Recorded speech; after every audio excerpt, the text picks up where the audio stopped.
People with real ability are not powerful because they know more or because they have mastered more skills. At their core, they are strong because their core abilities are stronger. Technical skills can always be learned later, but what truly determines a person's success is the strength of their core abilities. And among all of them, the most important one is the ability to think deeply. So, what is deep thinking and why do we need it? First, fewer than 5% of people are able to think deeply on a consistent basis. Most of the time, you think you are thinking, you think you are using your brain, but that is not deep thinking. What is really happening is that the mental program inside your head is running automatically. It is the brain's default setting. And what is that program made of? It is made of the morals, values, and habits that society has planted in you. It is shaped by the environment around you over a long period of time. And it is also built from the endless stream of fragmented, low quality information you consume every single day. Piece by piece, it all piles up.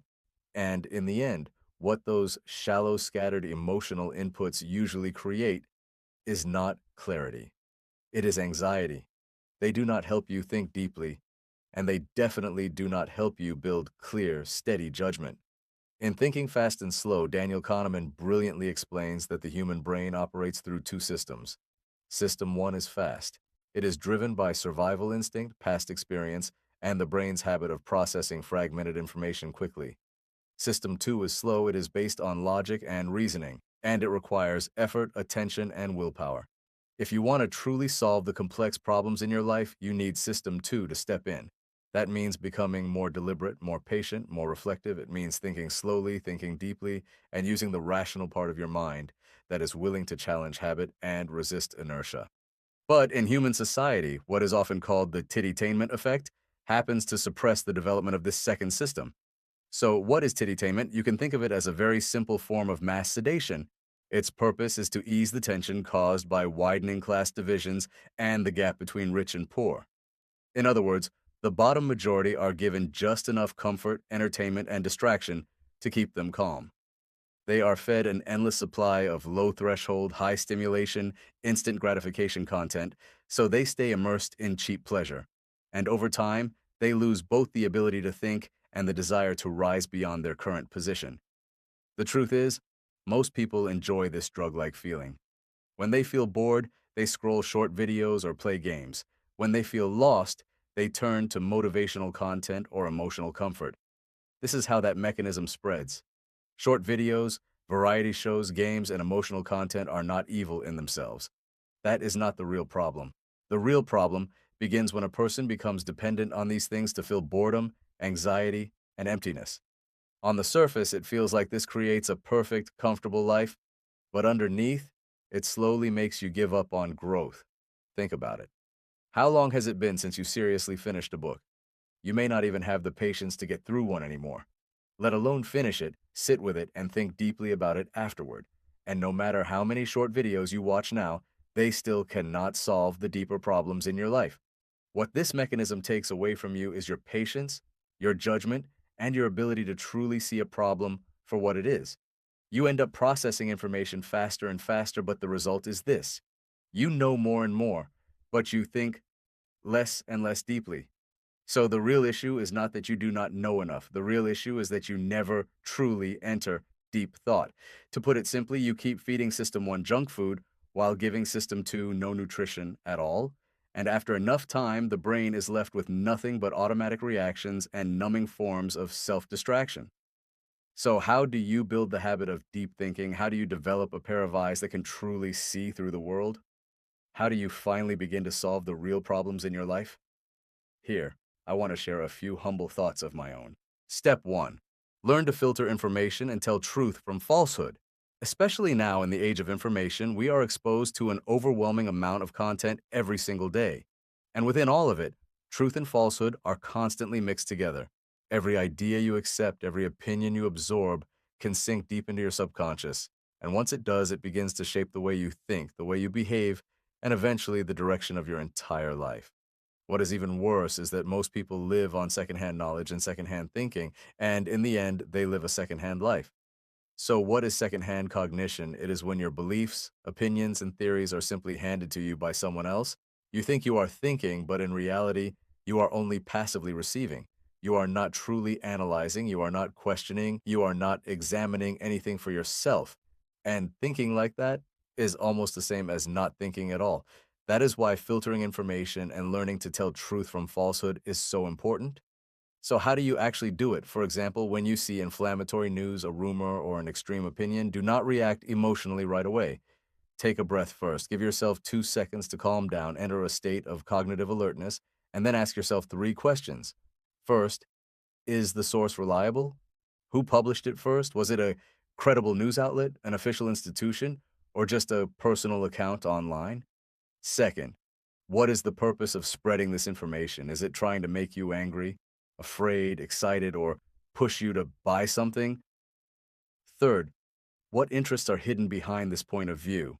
Who benefits if you believe it? Already, if you can learn to use these three questions well, you will be able to filter out most low quality information. And at the same time, you will reduce bias and protect the clarity of your own mind. Step two, learn to trace every problem back to its source. Most people stop at the surface of a problem, but people who think deeply keep asking why until they reach the core. Because behind every complicated problem, there is usually a first cause, a root cause, a first principle. Only when you keep asking until you reach that deepest layer do you have a chance to arrive at a truly penetrating answer. Why is Elon Musk so successful? But because he is never satisfied with secondhand answers? He keeps digging for the most essential, most fundamental reason behind a problem. And for ordinary people, one of the most practical tools for moving from surface level symptoms to deeper truth is the 5 whys method. The 5 whys method comes from lean management and engineering. It is simple, but incredibly effective. For any problem, you keep asking why again and again. Each answer becomes the starting point for the next question. And layer by layer, you move closer to the real root cause. For example, let's say your credit card is overdue again, and your debt pressure keeps getting worse. You can ask yourself, why is my credit card overdue again? Because I cannot afford this month's payment. Why can't I afford it? Because my paycheck is gone almost as soon as it arrives and there is no money left in my account. Why does my paycheck disappear so fast? Because besides basic living expenses, I also spend a lot on clothes, takeout, and electronics. Why am I buying so many non-essential things? Because every shopping event, every discount, every limited time offer pulls me in. Why am I so easily tempted by promotions? Because whenever I feel stressed or emotionally drained, buying something becomes the fastest emotional escape. Shopping starts to feel like a way to avoid reality and comfort myself. So, on the surface, it looks like an income and expense problem. But once you break it open, you realize the deeper issue is emotional spending, poor self control, and very weak stress management. That means the solution is not simply spend less or be more disciplined. The real solution is to build new ways to release pressure and regulate emotion. That can mean starting with a budget and also building healthier habits, like exercise or other non shopping ways to deal with stress. Here's another example. Let's say a child becomes more and more addicted to their phone and their grades keep getting worse. You can ask, why are the child's grades getting worse? Because every day after coming home, they go straight to their phone and homework gets pushed later and later. Why do they pick up the phone the moment they get home? Because school has already drained them and they just want to relax as quickly as possible. And the phone is the fastest way to do that. Why does school leave them so exhausted?